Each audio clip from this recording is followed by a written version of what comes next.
Hello दोस्तों, आप सभी को गुड मॉर्निंग, राधे राधे, शाम शाम। स्वागत है आप सभी का एक बार फिर से हमारे चैनल नॉलेज कॉर्नर में। दोस्तों, आज ये हमारी बिहार ज्योग्राफी की आखिरी क्लास होने वाली है और आज के इस वीडियो के माध्यम से हम जो है लगभग 402 प्रश्न जो जितने भी हमारे इस बुक में दिए गए थे वो हम सब कवर कर लेंगे। इसके पहले हमने जो है वो 770 प्रश्न जो है बिहार हिस्ट्री से कवर कर लिए थे। अब हमने जो है लगभग 400 प्रश्न बिहार ज्योग्राफी से देख लिए और इसके बाद हम जो है बिहार की पॉलिटी शुरू करने वाले हैं। तो आप सभी ये जो है हमारे सेशन में लास्ट तक बने रहिएगा, काफ़ी इंपॉर्टेंट सवाल होने वाले हैं। चाहे आप बीपीएससी टीआरई 4 का एग्ज़ाम देने वाले हों या जो है बिहार पुलिस का एग्ज़ाम देने वाले हों या एईडीओ का एग्ज़ाम देने वाले हों या मतलब बिहार में कोई भी एग्ज़ाम आप देने वाले हों, उन सभी के लिए ये सेशन काफ़ी ज़्यादा इंपॉर्टेंट होने वाला है। इसके अलावा हमारे चैनल पर लगातार जो है बिहार जीके जीएस के अलावा भी लगातार आपको एलटी ग्रेड की भी क्लासेस दिख रही होंगी, जिसमें हम जो है जीएस और जो है बायोलॉजी और बॉटनी की क्लासेज आपको अनामिका मैम के द्वारा करवाई जा रही है और जल्द ही आपके लिए केवीएस और एनवीएस के पीवाईक्यू भी शुरू कर दिए जाएंगे। तो आप सभी लोग हमारे चैनल के साथ जुड़े रहिएगा, चैनल को सब्सक्राइब करिएगा, बेल आइकन को प्रेस कर लीजिएगा ताकि सबसे पहले नोटिफिकेशन आप लोगों को मिल जाया करे। इसके अलावा इस क्लास की पीडीएफ के लिए आप हमारे टेलीग्राम चैनल से जुड़ सकते हैं, जिसका लिंक आपको हमारे वीडियो के डिस्क्रिप्शन बॉक्स में मिल जाएगा। देखिए, कल मैंने जो है 200 से लेकर 350 तक जितने भी पीवाईक्यू हमने करवाए थे उन सभी की पीडीएफ हमने दे दी थी। आपने 2 पार्ट में देखा होगा अपने टेलीग्राम चैनल पे कि 2 पार्ट में हमने जो है 350 पीवाईक्यू की पीडीएफ आपको दे दी है। तो आप उसको डाउनलोड करके रख लीजिएगा, आने वाले एग्ज़ाम में भी आपका रिवाइज करने के काम में आएगा। तो देखिए, आज के सेशन का पहला सवाल है और इसको मैंने कल के होमवर्क के लिए भी दिया था। तो इसका जो पहला सवाल है, कह रहा है कि बिहार के उत्तर पश्चिम में स्थित जो हरहा नदी घाटी का क्षेत्र है, इसको क्या कहा जाता है। बिहार के उत्तर पश्चिम में स्थित हरहा नदी की घाटी को क्या कहा जाता है, तो इसको जो है दून घाटी कहा जाता है। याद रखिएगा, इसको जो है दून घाटी कहा जाता है। इसका जो है बी विकल्प हमारा सही हो जाएगा। और यहाँ पर आप देख सकते हैं एक्सप्लेनेशन में कि बिहार के उत्तर पश्चिम में स्थित हरहा नदी की घाटी को जो है दून घाटी कहा जाता है। बिहार के उत्तर पश्चिम में स्थित हरहा नदी की घाटी को हरहा घाटी या दून घाटी के नाम से जाना जाता है। यह घाटी रामनगर, दून और सोमेश्वर नदी के जो है बीच स्थित है। अगला सवाल देखिए, बिहार में गंगा का उत्तरी मैदान कितने क्षेत्रफल पर विस्तृत है। मतलब आपको जो है एरिया बताना है कि कितने एरिया में जो है उत्तरी मैदान आता है, याद रखिएगा। तो इसका जो सही जवाब हो जाएगा ये आपका हो जाएगा 56,980 वर्ग किलोमीटर। 56,980 वर्ग किलोमीटर में आपका जो है बिहार का उत्तरी मैदान देखने को मिलता है। यह जो है कुल राज्य के जो है भौगोलिक क्षेत्र का जो है राज्य के कुल भौगोलिक क्षेत्रफल का 32.77% है। देखिए, यहाँ पर लिखा भी हुआ है कि बिहार में उत्तरी गंगा का मैदान जो है लगभग 56,980 वर्ग किलोमीटर में जो है विस्तृत है और बिहार का यह भूभाग गंगा के उत्तर में स्थित तराई क्षेत्र है जो लगभग 56,980 वर्ग किलोमीटर क्षेत्र में फैला हुआ है। यह राज्य के कुल भौगोलिक क्षेत्रफल का 32.77% भाग है। और इस क्षेत्र की प्रमुख नदियाँ कौन सी है? गंडक, बूढ़ी गंडक, बागमती, कमला, कोसी, महानंदा, ये सभी जो है उत्तरी मैदान की नदियाँ हैं। अब देखिए, उत्तरी मैदान कैसे हो जाएगा, क्योंकि जो नदियाँ उत्तर से आती हैं नेपाल से निकलकर और ये जो है उत्तरी मैदान का निर्माण करती हैं। देखिए, बिहार के उत्तरी मैदान की ढाल पश्चिम भाग में किस दिशा में है? बिहार के उत्तरी मैदान की ढाल जो है पश्चिम भाग में किस दिशा में है, ये आपको बताना है। तो ये इसका जो बहाव है, अब देखिए अधिकतर नदियाँ किस तरफ की ओर बहती हैं, तो ये जो है दक्षिण पूर्व की तरफ बहती हैं। मान लीजिए ये आपका जो है बिहार हो गया, तो अधिकतर नदियाँ जो यहाँ से निकलती हैं ये इधर आती हैं और गंगा भी जो है ऐसे प्रवेश करती है और यहाँ निकल जाती है। तो ये जो है ये आपका जो है दक्षिण, ये आपका पूरब हो गया और ये आपका दक्षिण हो गया। तो ये दक्षिण पूरब का क्षेत्र ही ये आपका ढलान इसी तरफ है। तो इसका कौन सा विकल्प सही हो जाएगा?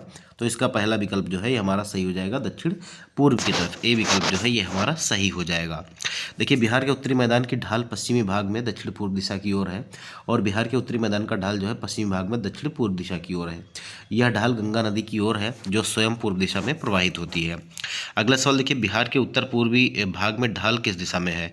अभी तक देखिए किसने पूछा, कहाँ पूछ रहा था, तो ये पश्चिमी भाग में पूछ रहा था यहाँ पर, और अब जो है उत्तर पूर्वी भाग में पूछ रहा है। तो इसका जो सही जवाब हो जाएगा वो कौन सा हो जाएगा? तो इसका सही जवाब हो जाएगा ये दक्षिण की तरफ है। ठीक है, ये दक्षिण की तरफ है, याद रखिएगा, थोड़ा सा नीचे की तरफ।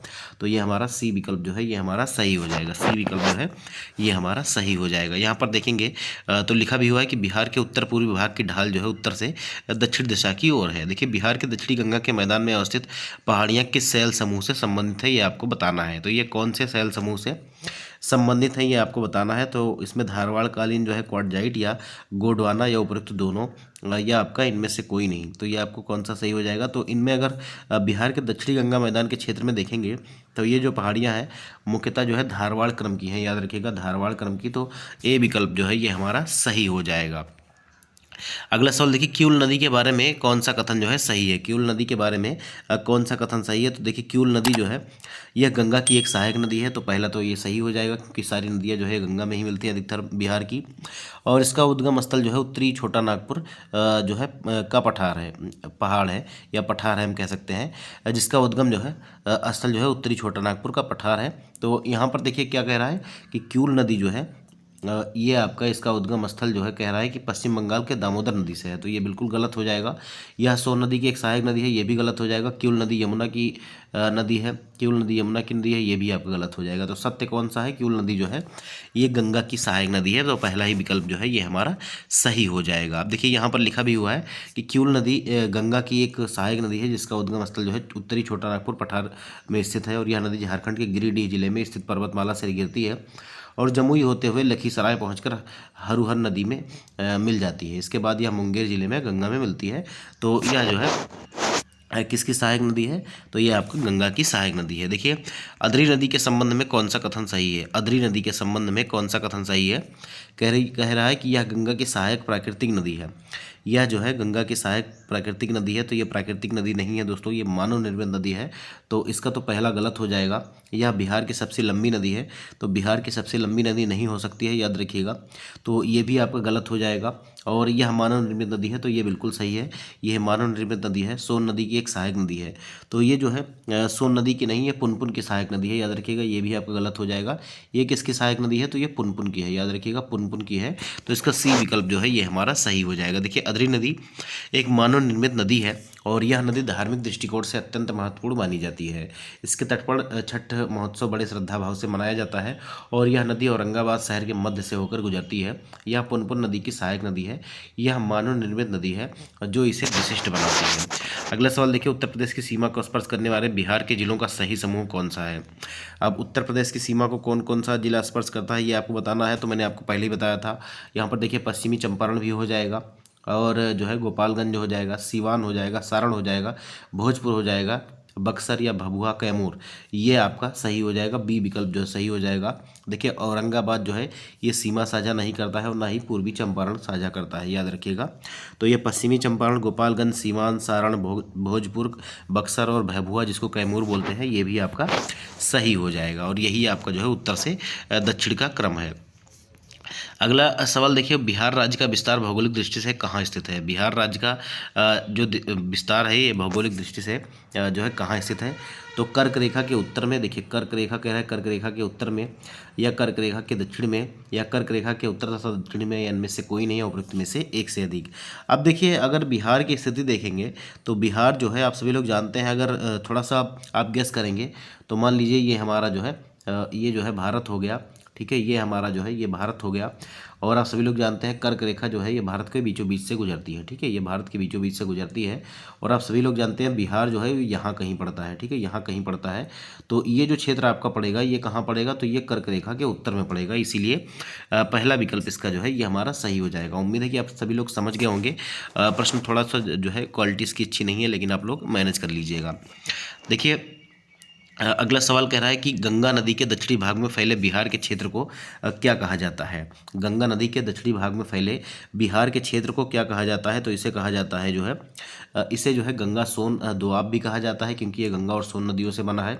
इसे मगध का मैदान भी कहा जाता है और इसे अंग का मैदान भी कहा जाता है। तो ये उपयुक्त सभी जो है इसका सही जवाब हो जाएगा 360 नंबर का। देखिए गंगा नदी के दक्षिणी भाग में फैले क्षेत्र को विभिन्न नामों से जाना जाता है, जिसमें गंगा सोन दोआब, मगध का मैदान, अंग का मैदान स्थान, इसलिए ये सभी जो है कथन सही हो जाएंगे। अगला सवाल देखिए, कोपेन की वर्गीकरण योजना के अनुसार उत्तर प्रदेश और बिहार किस प्रकार की जलवायु के क्षेत्र में आते हैं? तो उत्तर प्रदेश और बिहार दोनों की जलवायु जो आती है दोस्तों, ये याद रखिएगा, बहुत ही इंपॉर्टेंट सवाल है और बार बार आपसे पूछा जाता है। तो इसका जो सही जवाब हो जाएगा ये आपका बी विकल्प हो जाएगा, CWG टाइप के जलवायु क्षेत्र में उत्तर प्रदेश और बिहार के क्षेत्र आते हैं। तो बी विकल्प जो है ये हमारा सही हो जाएगा। देखिए, कोपेन जलवायु वर्गीकरण प्रणाली के अनुसार उत्तर प्रदेश और बिहार को CWG प्रकार की जलवायु श्रेणी में रखा गया है। इस श्रेणी की जलवायु में शुष्क सर्दियां तथा मानसून से प्रभावित वर्षा होती है। उत्तर प्रदेश की जलवायु उष्णकटिबंधीय सवाना प्रकार की है, जो प्रायद्वीपीय पठार के अधिकांश हिस्सों, कर्क रेखा के दक्षिणी भाग और दक्षिणी भारत को आच्छादित करती है। DFC प्रकार की जलवायु जो है छोटी गर्मियों के साथ इसमें जो है ठंडी और आर्द्र सर्दियां होती हैं और यह मुख्य रूप से अरुणाचल प्रदेश क्षेत्र को कवर करती है। अगला सवाल देखिए, भारत के निम्नलिखित राज्यों में से कौन सा जो है बिहार के अधिकतम जिलों से सीमाएं साझा करता है? तो बिहार के अधिकतम जिलों से जो है सीमाएं कौन साझा करता है? तो उत्तर प्रदेश भी जो है 8 जिलों से सीमा साझा करता है और झारखंड भी जो है 8 जिलों से सीमा साझा करता है। तो ये उपयुक्त में से एक से अधिक हो जाएगा, उपयुक्त में से एक से अधिक हो जाएगा। ठीक है, याद रखिएगा। अब आपको बताना है ये कौन कौन सा जिला, तो पश्चिमी चंपारण से शुरू होकर आपका कैमूर तक, पश्चिमी चंपारण, गोपालगंज, सीवान, सारण, बक्सर, भोजपुर, रोहतास, कैमूर, ये सभी जो है आपका उत्तर प्रदेश से सीमा साझा करते हैं। और कटिहार, भागलपुर, बांका, जमुई, नवादा, गया, औरंगाबाद और रोहतास जो है, अब देखिए ये एक कॉमन जिला है, ये जो है ये आपका रोहतास जो है ये उत्तर प्रदेश से भी सीमा साझा करता है और ये जो है आपका झारखंड से भी सीमा साझा करता है। ऐसे आपका कटिहार हो जाएगा। ठीक है, कटिहार जो है ये झारखंड से भी सीमा साझा करता है और ये आपका जो है पश्चिम बंगाल से भी सीमा साझा करता है। तो ऐसे सवाल बन सकते हैं और ऐसे सवाल आप लोगों को याद रखना है। अगला सवाल देखिए, बिहार के रोहतास जिले के समुद्र तल से ऊंचाई कितनी है? बिहार के रोहतास जिले की समुद्र तल से ऊंचाई कितनी है ये आपको बताना है। तो इसका जो सही जवाब हो जाएगा ये आपका हो जाएगा 107.78 मीटर, 107.78 मीटर इसका सही जवाब हो जाएगा। देखिए, बिहार सरकार की आधिकारिक वेबसाइट के अनुसार रोहतास जिले के समुद्र तल से ऊंचाई जो है ये 107.78 मीटर है। यह जिला दक्षिण बिहार पश्चिम क्षेत्र में स्थित है और उत्तर में भोजपुर व बक्सर, दक्षिण में पलामू व गढ़वा और पूर्व में औरंगाबाद व गया और पश्चिम में कैमूर से ये घिरा हुआ है। बिहार में पंचायती राज मंत्री कौन है? बिहार में पंचायती राज मंत्री कौन है ये आपको बताना है। तो अगर देखें अभी फिलहाल में जब ये सवाल बना है तो ये सम्राट चौधरी थे, याद रखिएगा, सम्राट चौधरी। बी विकल्प जो है सही हो जाएगा। 73वें संविधान संशोधन के अनुसार 1992 में किए गए प्रावधानों में आप यहाँ पर देख सकते हैं, इसके अनुसरण में बिहार पंचायती राज अधिनियम 2006 लागू किया गया, जो ग्राम पंचायतों के गठन का प्रावधान करता है। ग्राम पंचायत, पंचायत समिति और जिला परिषद, ये 3 स्तर पर होते हैं। ठीक है, तो ये याद रखिएगा, यहाँ से भी सवाल आपके TRE में बना था। अगला सवाल देखिए, बिहार के ज्वलंत भौगोलिक पहलुओं के बारे में निम्नलिखित कथनों पर विचार कीजिए। कृषि बिहार के घरेलू उत्पाद में लगभग 67% का योगदान देती है। तो क्या ये कथन आपका सही है? बताना है आपको कि कौन कौन सा कथन सही है। तो कृषि जो है ये 67% योगदान नहीं देती है, बल्कि ये जो है 42% योगदान देती है, याद रखिएगा। तो ये आपका पहला तो गलत हो जाएगा। ठीक है, ये आपका गलत हो जाएगा। इसके अलावा अगर आप देखेंगे बिहार रेशम उद्योग, ये सवाल हम पहले भी कर चुके हैं, तो ये भी आपका सही हो जाएगा। और इसके अलावा अगर हम देखेंगे तो बिहार में ये भी हमारा सही हो जाएगा। इसका चौथा जो है 85 से 90% ग्रामीण परिवारों के पास 5 एकड़ से कम भूमि है, तो ये आपका जो है ये भी हमारा जो है गलत हो जाएगा। तो इसका दूसरा और चौथा जो है यही आपका सही हो जाएगा, बाकी आपका गलत है। तो इसका सी विकल्प जो है ये हमारा सही हो जाएगा। ठीक है, दूसरा और तीसरा जो है ये आपका सही हो जाएगा। अगला सवाल देखिए, औरंगाबाद जिले का गठन निम्नलिखित में से किन जिलों को मिलाकर किया गया था? औरंगाबाद जिले का गठन जो है किन जिलों को मिलाकर किया गया था? तो ये सवाल हम पहले भी कर चुके हैं और इसका जो सही जवाब हो जाएगा ये गया और रोहतास। ठीक है, गया और रोहतास के कुछ हिस्सों को मिलाकर औरंगाबाद जिले का निर्माण जो है 1973 में किया गया था। याद रखिएगा, 1973 में 26 जनवरी के अवसर पर। तो इसका बी विकल्प जो है ये हमारा सही हो जाएगा। अगला सवाल देखिए, अन्य राज्यों की तुलना में बिहार में भूमि जोतों का औसत आकार कितना है? ठीक है, भूमि जोतों का औसत आकार कितना है ये बताना है। तो इसका सही जवाब हो जाएगा दूसरा सबसे कम, सेकंड लोएस्ट जो है जोतों का आकार यहाँ पे होता है। बी विकल्प जो है ये हमारा सही हो जाएगा। देखिए, कृषि जनगणना 2015-16 के अनुसार बिहार में भूमि जोतों का औसत आकार जो है देश में दूसरे सबसे कम स्थान पर है, जो राज्य भूमि के अत्यधिक विभाजन और सीमित संसाधनों को दर्शाता है। अगला सवाल देखिए, बिहार के निम्नलिखित जिलों में कौन जो है नेपाल के साथ सीमा साझा करता है? नेपाल के साथ जो है सीमा साझा नहीं करता है। देखिए आप एग्जाम में नहीं को भूल जाते हैं और इसीलिए आपके सवाल जो है गलत हो जाते हैं। तो सवाल को जो है सॉल्व करने से पहले आपको ध्यान से जो है क्वेश्चन को पढ़ना है। अगर आप क्वेश्चन नहीं पढ़ेंगे तो आपका 1 नंबर का सवाल जो आपको आ रहा है वो भी आपका गलत हो जाएगा। तो यहाँ पर अगर हम देखेंगे तो मधुबनी, किशनगंज, सीतामढ़ी और पूर्णिया। तो देखिए यहाँ पर अगर मधुबनी की बात की जाए ये भी शेयर करेगा, किशनगंज भी और सीतामढ़ी भी, लेकिन पूर्णिया जो है ये नहीं शेयर करता है। तो इसका डी विकल्प जो है ये हमारा सही हो जाएगा। देखिए यहाँ पर लिखा भी हुआ है कि पूर्णिया जिला जो है नेपाल से सीमा साझा नहीं करता है, जबकि पश्चिम चंपारण, पूर्वी चंपारण, सीतामढ़ी, मधुबनी, सुपौल, अररिया और किशनगंज जैसे जिले जो है नेपाल से सीमा साझा करते हैं। बिहार में जो है तराई क्षेत्र का विस्तार है। आपसे पूछ रहा है बिहार में जो है तराई क्षेत्र का विस्तार है, तो आपको तराई क्षेत्र का विस्तार कहाँ पे मिलेगा? तो ये भारत और नेपाल सीमा के समानांतर मिलेगा। भारत और नेपाल सीमा के समानांतर मिलेगा। तो इसका बी विकल्प जो है ये हमारा सही हो जाएगा। इसमें कौन कौन से जिले आते हैं? तो पश्चिमी चंपारण, पूर्वी चंपारण, सीतामढ़ी, मधुबनी, किशनगंज और अररिया आपका हो जाएगा। देखिए बिहार में अधिकतम औसत वर्षा जो है कहाँ पे होती है? तो सबसे ज़्यादा जो औसत वर्षा होती है दोस्तों, ये आप सभी लोग जानते हैं कि ये जो है किशनगंज में होती है। कहाँ पे होती है? तो किशनगंज में होती है। आप सभी लोग पहले भी इस तरह के सवाल कर चुके हैं। इसका डी विकल्प जो है ये हमारा सही हो जाएगा। देखिए बिहार के मैदानी इलाकों में सबसे अधिक औसत वार्षिक वर्षा जो है ये किशनगंज में होती है, जो प्रायः 2000 मिलीमीटर से अधिक होती है। अगला सवाल देखिए, बिहार की भूमि में निम्नलिखित में से किस नदी प्रणाली द्वारा अपवाहित है? बिहार की भूमि निम्नलिखित में से किस नदी प्रणाली के द्वारा अपवाहित है?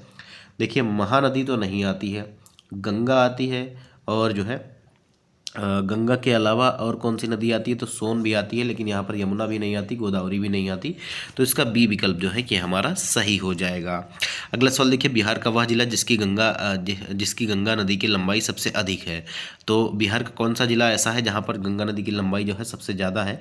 तो ये आपका पटना हो जाएगा। याद रखिएगा पटना हो जाएगा। इसका सी विकल्प जो है सही हो जाएगा। कमेंट बॉक्स में आपको बताना है कि पटना जिले में जो है ये जो है गंगा नदी की लंबाई कितनी है। ये आपके लिए होमवर्क है और ये आपको जो है कमेंट बॉक्स में बताना है। देखिए पूर्वी उत्तर प्रदेश और बिहार के हिस्से निम्नलिखित में से किस मैदान में शामिल हैं?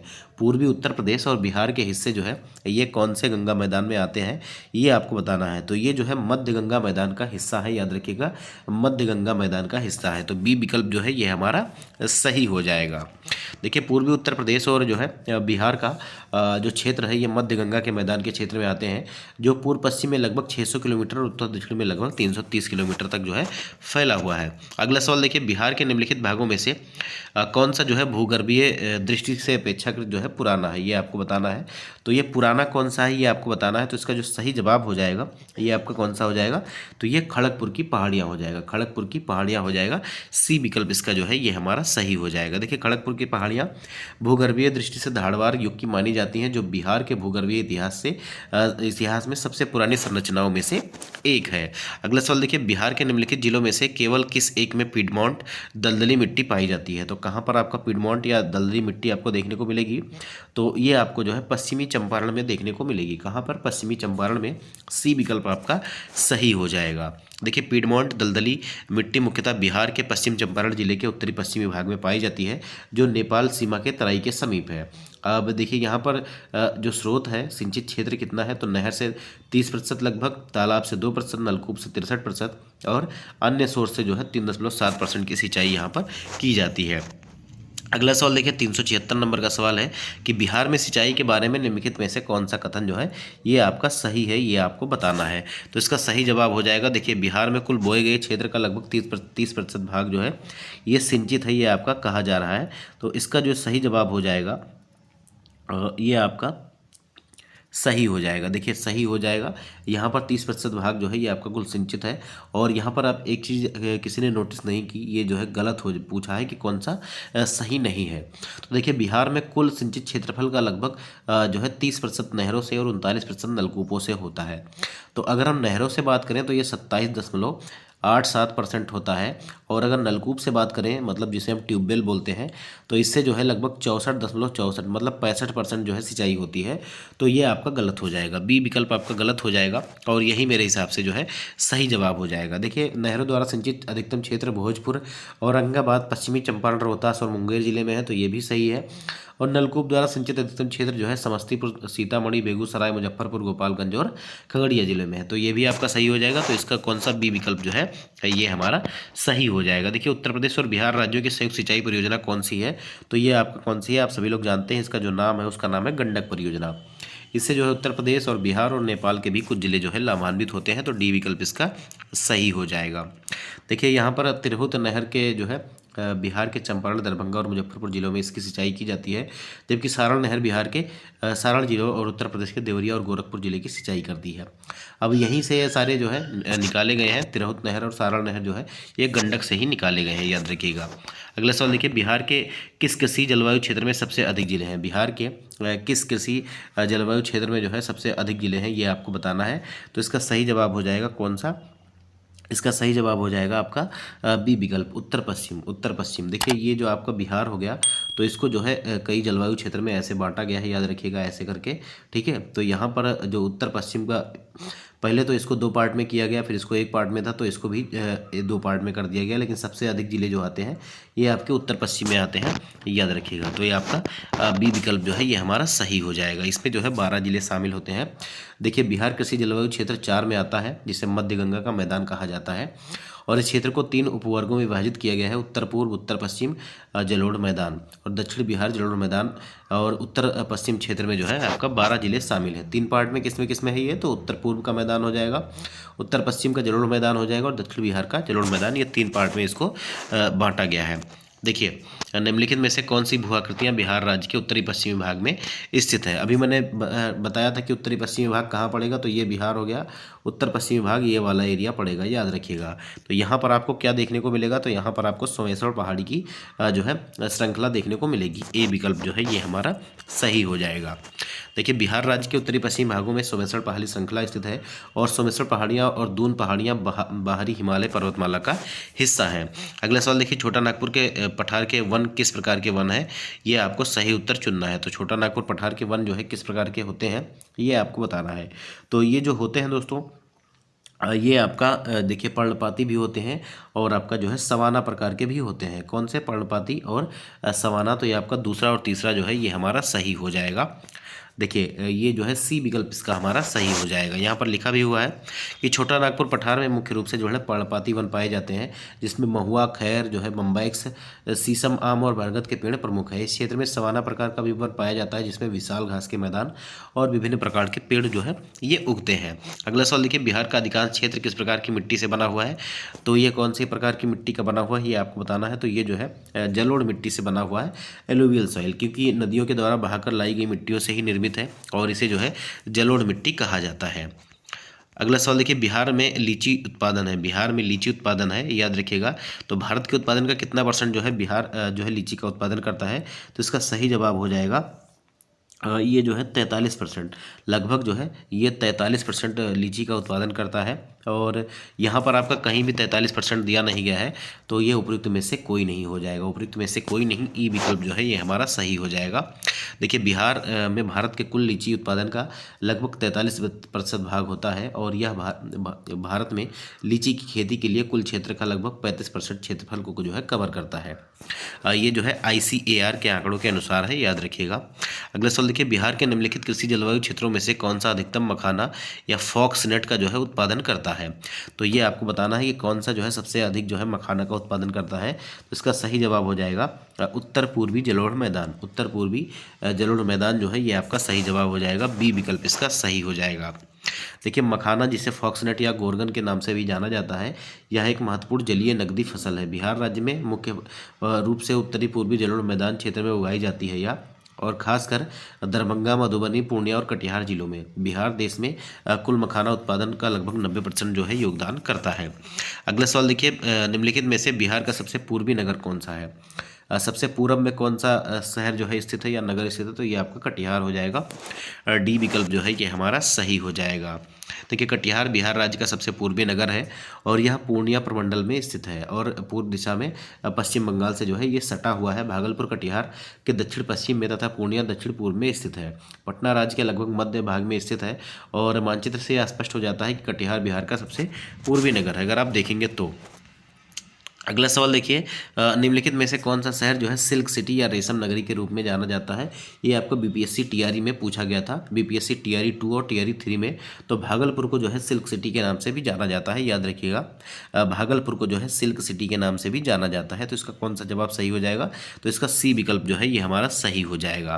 देखिए भागलपुर को जो है सिल्क सिटी के रूप में जाना जाता है, और क्योंकि यह शहर पारंपरिक तसर रेशम, ठीक है, तसर रेशम के उत्पादन के लिए प्रसिद्ध है। भागलपुर, गया, नालंदा, दरभंगा, मधुबनी, सीवान और पटना जिलों में पारंपरिक हथकरघा उद्योग की मजबूत स्थिति जो है अभी बनी हुई है। अगला सवाल देखिए, निम्नलिखित में से कौन सा अभ्यारण्य बिहार राज्य के भागलपुर जिले में स्थित है और गंगात्मक जो है डॉल्फिन के लिए संरक्षण केंद्र है, ये आपको बताना है। तो इसका नाम है विक्रमशिला जो है गंगेय डॉल्फिन अभ्यारण्य, याद रखिएगा, विक्रमशिला गंगेय डॉल्फिन अभ्यारण्य। तो ये आपका भागलपुर में है, ए विकल्प जो है ये हमारा सही हो जाएगा। अगला सवाल देखिए, बिहार का अधिकांश क्षेत्र इस प्रकार की मृदा के अंतर्गत आता है, तो कौन से मृदा के अंतर्गत आता है, तो ये आपका बी विकल्प इसका सही हो जाएगा। ये आपका एलुवियल सॉइल या जलोढ़ मृदा के रूप में आपको सामने देखने को मिलता है। तो इसका बी विकल्प जो है ये हमारा सही हो जाएगा। अगला सवाल देखिए, बिहार का सबसे गर्म स्थान, तो बिहार का सबसे गर्म स्थान कौन सा हो जाएगा, आप सभी लोग जानते हैं। इसका जो सही जवाब हो जाएगा ये आपका गया हो जाएगा, ठीक है, गया हो जाएगा। अब इसका नाम बदलकर जो है गया जी कर दिया गया है, ठीक है, गया जी कर दिया गया है, तो इसको भी याद रखिएगा। अगला सवाल देखिए, बिहार के मैदान को कौन सी नदी दो असमान हिस्सों में विभाजित कर दी है, जो पश्चिम से पूर्व की ओर बहती है, तो ये आपका गंगा नदी हो जाएगा, सी विकल्प, क्योंकि ये लगभग बिहार के बीचों बीच से प्रवाहित होती है। तो इसका जो है हमारा सी विकल्प सही हो जाएगा। यहाँ पर आप देख पा रहे होंगे कि गंगा नदी बिहार के मैदान को दो असमान भागों में विभाजित करती है, और यह नदी पश्चिम से पूर्व दिशा की ओर बहती है और बिहार के मध्य भाग से होकर गुजरती है। और इस नदी के कारण बिहार के मैदान के उत्तरी और दक्षिणी भागों में भिन्नताएं जो है आपको देखने को मिलती हैं। देखिए बिहार का कौन सा भौगोलिक क्षेत्र मुख्य रूप से धारवाड़ चट्टानों से बना हुआ है, ये आपको बताना है। तो बिहार का कौन सा भाग जो है ये धारवाड़ चट्टानों से बना हुआ है, तो ये मुख्यतः जो है बिहार के दक्षिण पूर्वी भाग में पाई जाती है। अब दक्षिण पूर्वी भाग में जो है कौन कौन से जिले पाए जाते हैं, तो इसमें मुंगेर, जमुई, नवादा जैसे जिले जो है आपका देखने को मिलते हैं। तो इसका सी विकल्प जो है ये हमारा सही हो जाएगा। देखिए धारवाड़ चट्टानें मुख्य रूप से बिहार के दक्षिण पूर्वी भाग में पाई जाती हैं, जिसमें मुंगेर, जमुई, नवादा जैसे जिले शामिल हैं। इन चट्टानों का निर्माण विभिन्न प्रकार के खनिजों से हुआ है, जिसमें क्वार्टजाइट, फिलाइट, नीस, सिस्ट और स्लेट जो है ये प्रमुख है। अगला सवाल देखिए 391 नंबर का सवाल है कि बिहार का कौन सा भौगोलिक क्षेत्र मुख्य रूप से विंध्यन चट्टानों से निर्मित है। तो विंध्यन चट्टानों से कौन सा क्षेत्र जो है ये निर्मित है, तो इसका सही जवाब हो जाएगा दक्षिण पश्चिमी भाग।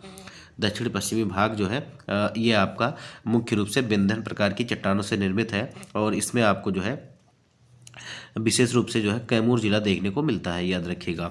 देखिए यहाँ पर लिखा भी हुआ है कि विंध्यन चट्टानें मुख्य रूप से बिहार के दक्षिण पश्चिमी भाग में स्थित हैं, जिनका विस्तार विशेष रूप से जो है कैमूर जिले में देखा जा सकता है। ये चट्टानें झारखंड राज्य की सीमा के निकट पाई जाती है। इनका निर्माण मुख्य रूप से बलुआ पत्थर, क्वार्टजाइट, चूना पत्थर, डोलोमाइट और सेल जैसे खनिजों से हुआ है। अगला सवाल देखिए, बिहार में तृतीयक चट्टानें मुख्य रूप से किस भौगोलिक क्षेत्र में पाई जाती हैं। तो तृतीयक चट्टानें आपको ये आपको दिखाई पड़ेंगी हिमालयी तराई क्षेत्र में, ए विकल्प जो है इसका ये हमारा सही हो जाएगा। देखिए तृतीयक चट्टानें बिहार के उत्तरी भाग में स्थित हिमालयी तराई क्षेत्र में पाई जाती हैं, और इनका निर्माण जो है यूरेशियन प्लेट और भारतीय प्लेट के बीच स्थित प्राचीन टेथिस सागर के जमा तलछट के वलन और ऊपर की ओर मुड़ने के कारण हुआ है। यह भूगर्भीय प्रक्रिया हिमालय पर्वत श्रृंखला के निर्माण से संबंधित है। अगला सवाल देखिए, बिहार को भौतिक एवं संरचनात्मक स्थितियों के आधार पर कितने भौगोलिक इकाइयों में बांटा गया है, ये आपको बताना है।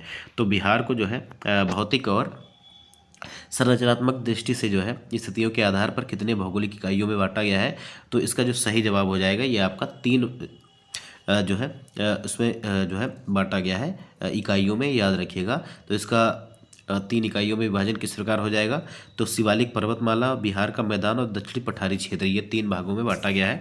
इसका सी विकल्प जो है ये हमारा सही हो जाएगा। अगला सवाल देखिए, शिवालिक जो है पर्वतमाला बिहार के किस जिले के उत्तरी भाग से शुरू होकर 32 किलोमीटर लंबे क्षेत्र में फैली हुई है, ये आपको बताना है। तो इसका जो सही जवाब हो जाएगा ये कहाँ से शुरू होती है, तो ये जो है पश्चिमी चंपारण से जो है शुरू होती है, याद रखिएगा, पश्चिमी चंपारण से। इसका सी विकल्प जो है कि हमारा सही हो जाएगा। देखिए शिवालिक पर्वतमाला जो है पश्चिम चंपारण जिले के उत्तरी भाग से शुरू होती है और 32 किलोमीटर लंबे क्षेत्र में फैली हुई है। भिन्नता के आधार पर शिवालिक पर्वतमाला को 3 भागों में विभाजित किया गया है, रामनगर, दून, सोमेश्वर पर्वत श्रेणी और जो है हरहा घाटी। अगला सवाल देखिए, विशेषताओं के आधार पर बिहार के मैदान को कितने भागों में विभाजित किया गया है। विशेषताओं के आधार पर बिहार को के जो है मैदान को कितने भागों में विभाजित किया गया है, तो इसका सही जवाब हो जाएगा आपका जो है दो। अब आप कौन कौन से हैं ये आप सभी लोग जानते हैं, उत्तरी और दक्षिणी।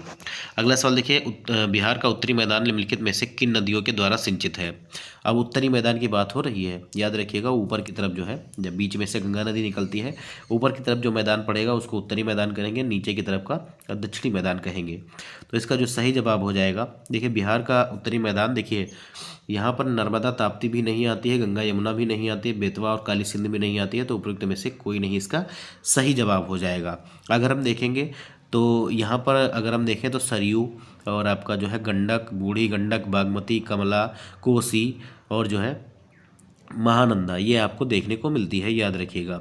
ठीक है, तो ये आपको देखने को मिलती है, तो इसका उपयुक्त में से कोई नहीं जो है जवाब यही आपका सही हो जाएगा। देखिए निम्नलिखित में से कौन सी पहाड़ियाँ दक्षिण बिहार के मैदान में स्थित है। दक्षिण बिहार के मैदान में कौन सी पहाड़ियाँ स्थित हैं आपका, तो ये आपकी जो सही जवाब हो जाएगा कौन सा हो जाएगा। देखिए बिहार के जो है उत्तरी मैदान की तुलना में जो है दक्षिणी बिहार का मैदान जो है अधिक संकीर्ण है और यह आकार में आपको त्रिभुजाकार देखने को मिलेगा। अब इस क्षेत्र में कई पहाड़ियां हैं, जैसे गया, राजगीर, गिरियक, बिहार शरीफ, शेखपुरा, जमालपुर और खड़गपुर की आपको पहाड़ियां देखने को मिलती हैं। तो यहाँ पर आपको जो है इसका जो सही जवाब दिया गया है ये ई दिया गया है। ठीक है, उपयुक्त में से एक से अधिक, लेकिन जो है मेरे हिसाब से जो है इसका सी विकल्प जो है ये हमारा सही हो जाएगा। आप लोग एक बार देख लीजिएगा और कमेंट बॉक्स में बताइएगा। अगला सवाल देखिए, दक्षिणी पठारी क्षेत्र में बिहार के किन जिलों के बीच स्थित है। दक्षिणी पठारी क्षेत्र जो है ये बिहार के किन जिलों के बीच स्थित है, ये आपको बताना है। तो इसका सही जवाब जो हो जाएगा ये आपका हो जाएगा कैमूर से लेकर बांका जिले के बीच। कैमूर से बांका, सी विकल्प जो है ये हमारा सही हो जाएगा। जो दक्षिणी पठारी क्षेत्र है ये कैमूर जिले से लेकर पूर्व में जो है बांका जिले के बीच स्थित है और यह क्षेत्र कई शंकाकार पहाड़ियों से समृद्ध है, जो प्रेतशिला, रामशिला और जेठियन पहाड़ी जैसे बाथुलिम से जो है बनी है। अगला सवाल देखिए, बिहार का वातावरण मुख्य रूप से किन भौगोलिक कारकों से अत्यधिक प्रभावित है। बिहार का जो है वातावरण मुख्य रूप से किन भौगोलिक कारकों से जो है अत्यधिक प्रभावित है, ये आपको बताना है। तो इसका जो सही जवाब हो जाएगा हिमालय पर्वत और गंगा का मैदान। हिमालय पर्वत और गंगा का मैदान, सी विकल्प जो है इसका सही हो जाएगा। अगला सवाल देखिए, बिहार किन उष्णकटिबंधीय तूफानों से जो है प्रभावित होता है, जो कहाँ से शुरू होते हैं। बिहार किन उष्णकटिबंधीय जो है तूफानों से प्रभावित होता है और जो कहाँ से शुरू होते हैं। तो देखिए इसकी स्थिति अगर हम देखेंगे तो ये जो है आपका ये जो है बिहार जो है उष्णकटिबंधीय तूफानों से जो है प्रभावित होता है और ये तूफान जो है दक्षिण चीन सागर से उठते हैं और यहाँ पर आपका बंगाल की खाड़ी की तरफ आकर जो है ये वर्षा करवाते हैं, याद रखिएगा। तो सी विकल्प जो है ये हमारा सही हो जाएगा। देखिए यहाँ पर लिखा भी हुआ है कि बिहार उष्णकटिबंधीय तूफानों से प्रभावित होता है और ये तूफान दक्षिणी चीन सागर से शुरू होते हैं और सितंबर अक्टूबर की अवधि बिहार में उष्णकटिबंधीय बवंडर की पुनरावृत्ति के लिए जो है अलग होती है। अगला सवाल देखिए, 401 नंबर का सवाल है कि बिहार में मिट्टी के मुख्य प्रकार कितने हैं। बिहार में मिट्टी के जो है मुख्य प्रकार कितने हैं। तो बिहार में जो है मुख्यतः 3 प्रकार की मिट्टी पाई जाती है, जिसमें आपको जो है पीडमोंट या दलदली मिट्टी और जो है तराई मिट्टी और आपका गंगा का जलोढ़ मैदान या जो है जलोढ़ मिट्टी आपको देखने को मिलती है। तो इसका सी विकल्प जो है ये हमारा सही हो जाएगा। देखिए पश्चिमी चंपारण जिले के उत्तर पश्चिमी भाग में जो है आपको पीडमोंट दलदली मिट्टी देखने को मिलेगी, नेपाल सीमा के जो है समानांतर आपको तराई मिट्टी देखने को मिलेगी और जो है जलोढ़ मिट्टी आपका गंगा के जलोढ़ मैदानों में जो है बिहार के अधिकतर जो है भागों को ये कवर करती है। अगला सवाल देखिए, पीडमोंट या दलदली मिट्टी मुख्य रूप से किस फसल के लिए जो है उपयोगी होती है, ये आपको बताना है। तो इसका सही जवाब कौन सा हो जाएगा। तो इसका सही जवाब आपका हो जाएगा धान, याद रखिएगा धान जो है इसका सही जवाब हो जाएगा सी विकल्प। अगला सवाल देखिए, बिहार में कुल कितने वन्यजीव अभ्यारण्य हैं। बिहार में कुल जो है कितने वन्यजीव अभ्यारण्य हैं। तो बिहार में जो है कुल 21 वन्यजीव अभ्यारण्य हैं, याद रखिएगा। और साथ ही साथ जो है इसमें 2 राष्ट्रीय उद्यान भी हैं, याद रखिएगा। बिहार में कुल 21 वन्यजीव अभ्यारण्य हैं और 2 राष्ट्रीय उद्यान हैं। बिहार राज्य जंगली जीवों से समृद्ध है। महत्वपूर्ण स्थलीय प्रजातियां बाघ, तेंदुआ, भालू, लकड़बग्घा, बाइसन, चीतल, भौंकने वाले हिरण आदि पाए जाते हैं। इसके अलावा नदी के ढांचे में जो है मगरमच्छ, मगर और मछलियाँ गंगा के कछुओं जो की कई किस्में यहाँ पर आपको देखने को मिलती हैं। देखिए, संजय गांधी जैविक उद्यान मूल रूप से किस वर्ष में एक वनस्पति उद्यान के रूप में स्थापित किया गया था? अब ये आपको देखने को कहाँ मिलेगा, ये आपको सबसे पहले तो जानना चाहिए। ये आपको जो है पटना में देखने को मिलेगा संजय गांधी जैविक उद्यान, और इसे जो है 1969 में जो है स्थापित किया गया था। 1969 में स्थापित किया गया था, और यहाँ पर जो है 1973 में इसमें एक जैविक उद्यान और जो है वनस्पति उद्यान दोनों का संयोजन करके जनता के लिए इसको खोल दिया गया था। तो ये स्थापित कब हुआ था? तो इसका सी विकल्प जो है ये हमारा सही हो जाएगा। और सेशन का हमारे आखिरी सवाल है दोस्तों, भीम बांध वन्य जीव अभ्यारण्य किस जिले में स्थित है? और ये आप सभी लोग जानते हैं, ये जो है मुंगेर जिले में स्थित है। याद रखिएगा, मुंगेर जिले में, सी विकल्प इसका सही हो जाएगा। तो ये हमारा जो है ज्योग्राफी का हमारा जो है पार्ट जो है कवर हो गया। हमने हिस्ट्री और ज्योग्राफी जो है कवर कर ली है। अगले सेशन में हम जो है पॉलिटी लाने का प्रयास करेंगे, और उम्मीद है कि आप सभी लोगों का प्यार ऐसे ही बना रहेगा और बरकरार रहेगा। आप में से जिन्होंने भी अभी तक चैनल को सब्सक्राइब नहीं किया है, चैनल को सब्सक्राइब कर लीजिएगा, वीडियो को लाइक कर दीजिएगा, और जो है ज़्यादा से ज़्यादा अपने दोस्तों में शेयर कर दीजिएगा। मिलते हैं अगले वीडियो में, तब तक के लिए जय हिंद, जय भारत, नमस्कार।